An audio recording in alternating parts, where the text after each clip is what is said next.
The album itself is possibly Bon Jovi's best effort. It is certainly the most energetic and passionate collection of songs they've ever released.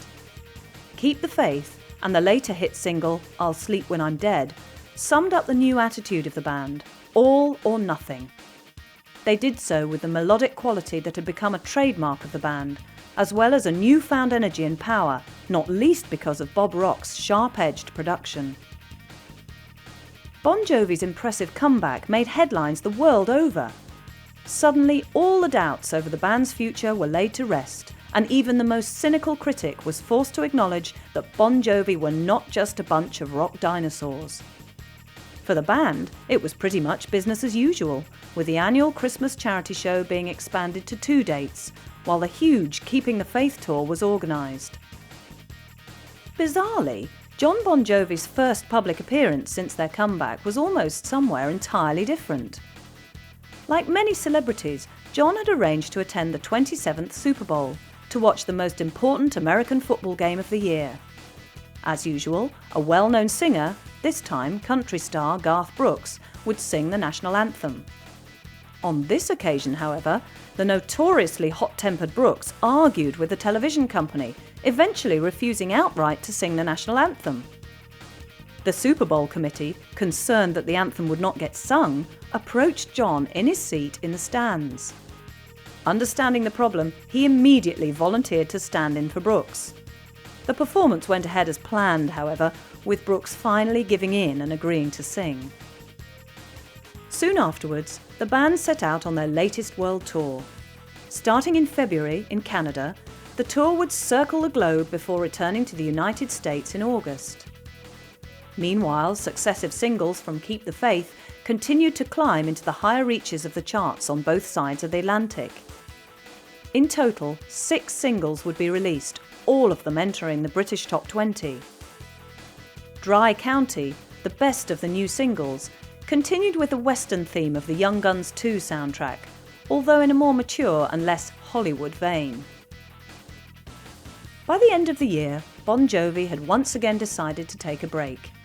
They appeared on a TV talk show on New Year's Eve and then went their separate ways, intending to spend 1994 resting and relaxing. Even so, the band did make a few public appearances or one-off shows through the year.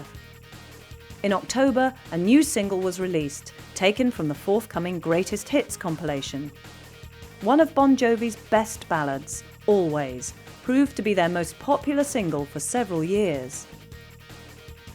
The Greatest Hits album was called Crossroads, and it covered the band's entire career, right from Runaway onwards. It also included a number of new songs, 3 of which would be released as singles. The most unusual of these was a version of the Christmas standard Please Come Home for Christmas, a UK top 10 hit in the Christmas Day singles charts. Also included on the album was Jon's solo hit Blaze of Glory, which now appeared regularly in the band's set list. Crossroads gave the band their 3rd consecutive British #1 album. Unfortunately, the celebrations were short-lived. Just after the release of Crossroads, Alec John Such announced his intention to leave Bon Jovi.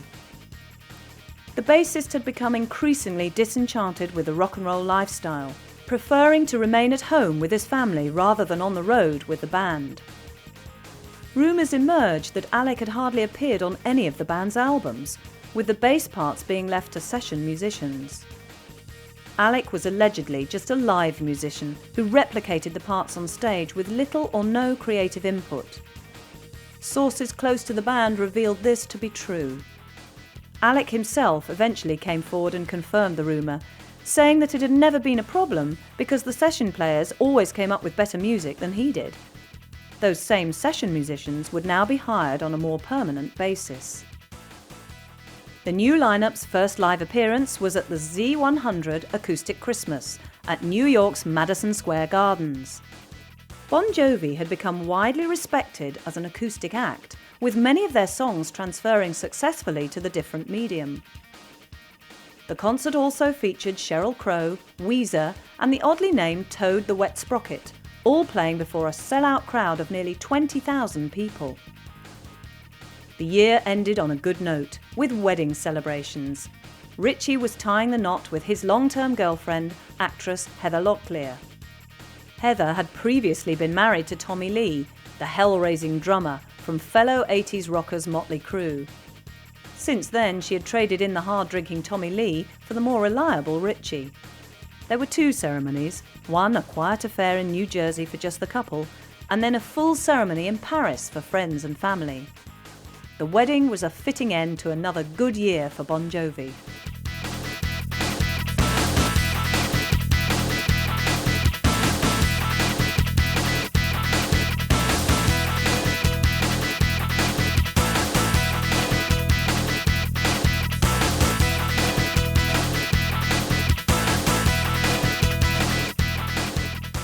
I just don't feel that we need to depend on pictures of a band or any of that kind of thing for the pin-up crowd or what have you, the flavor of the month be it. I think the English understand it more than the Americans do because the pop charts there change quite a bit, don't they? You know, where you can come in the charts at number 1, it's not a big deal, and the next week never be heard from again. You know, where you had like you know, somebody as big as Boy George was, who just like came in, blew the world up, and then disappeared almost just as fast, you know? Bon Jovi's busiest year so far started out quietly, with the band actually resting until February. Their first obligation was a high-profile television appearance in support of the last single release from Crossroads, Someday I'll Be Saturday Night.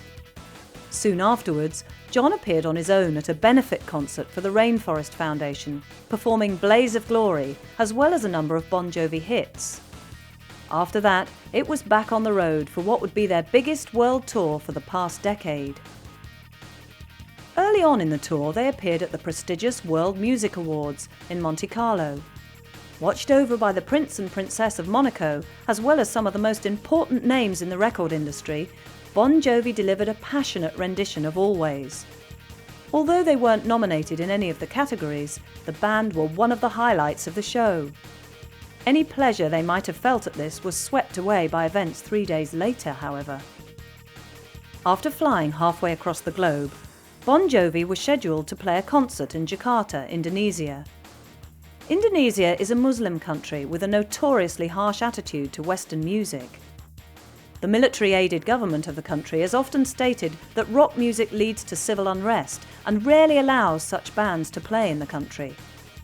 For Bon Jovi to be allowed to play was therefore a very special occasion indeed. The Indonesian teenagers were very eager to see the band, having never been given the opportunity to attend a rock concert before. Unfortunately, there were only a limited number of seats available. Those left outside without tickets quickly became rowdy, and almost 1,000 people tried to force their way into the venue, seriously injuring a number of people on the way. The soldiers present panicked and attempted to close down the show. This unnecessary reaction sparked off a riot in which several other people were also injured. Bon Jovi were forced to leave the city and were warned not to return to Indonesia. This ban was also extended to many other Western bands, and it was 3 years before another concert was held. In June, the group returned to Britain for the first time in 3 years.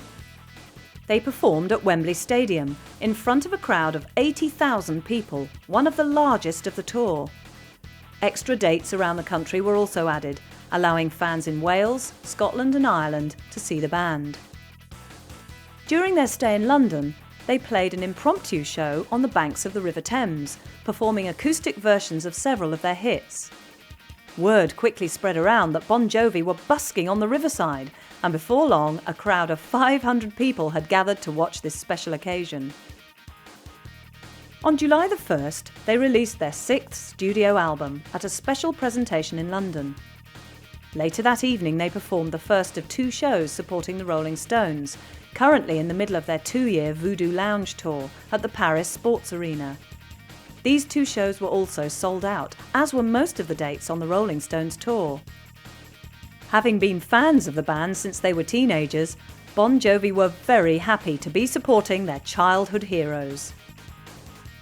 The new album was called These Days, a reflection of the increasingly strange times that the band lived in. Like the previous 4 albums, it was a British #1 hit and spawned a clutch of hit singles. Unlike earlier albums, These Days was more serious in tone, reflecting John's unhappiness with the problems that had been plaguing him and his bandmates. It still featured the same melodic rock content, but with a more conscious, thoughtful attitude to the lyrics. Even so, they still managed to prepare a handful of radio-friendly hits. The bad luck that had been plaguing the tour struck again during the Russian leg. A show had been planned at the Luzhniki Stadium in Moscow, with an expected attendance of 100,000 eager Russian rock fans. Unfortunately, the state of Chechnya had recently declared independence, causing the Russian government to send thousands of troops to reclaim the territory. With a civil war breaking out not far from the venue, the government felt it was wise to cancel the show.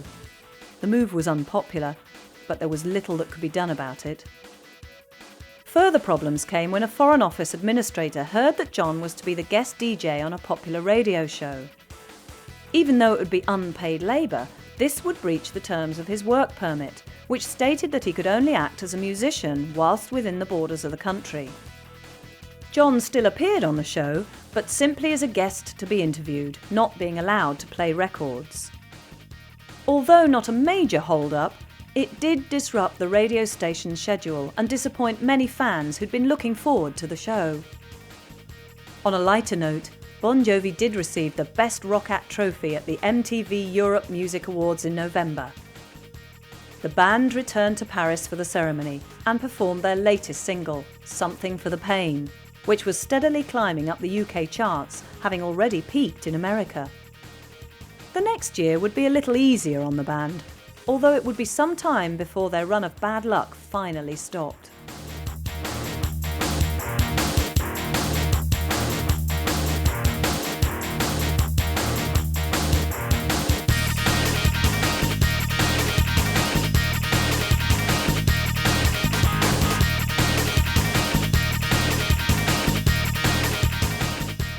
We're still very much the kids' band and the way we always consider ourselves prior to this success. Bon Jovi were back in the news in January 1996, although not for their music. Having already appeared in a handful of films, such as Moonlight and Valentino and Young Guns 2, John was preparing his serious debut in The Leading Man that was being produced in England. The finished film would be released to muted applause, overshadowed by the Hollywood blockbusters of the time. It wouldn't be the last film he appeared in, although it would be some time before the critics managed to distinguish between Jon Bon Jovi the rock singer and Jon Bon Jovi the actor. The band picked up yet another award in February, being voted Best International Group at the Brit Awards ceremony.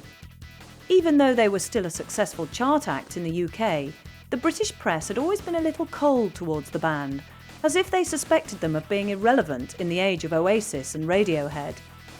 To be honoured at the Brit Awards was a somewhat surprising, but definitely welcome, act of recognition. The most light-hearted note of the summer tour was provided by the German car manufacturing giant Volkswagen, who was sponsoring the 22-date European leg of the tour.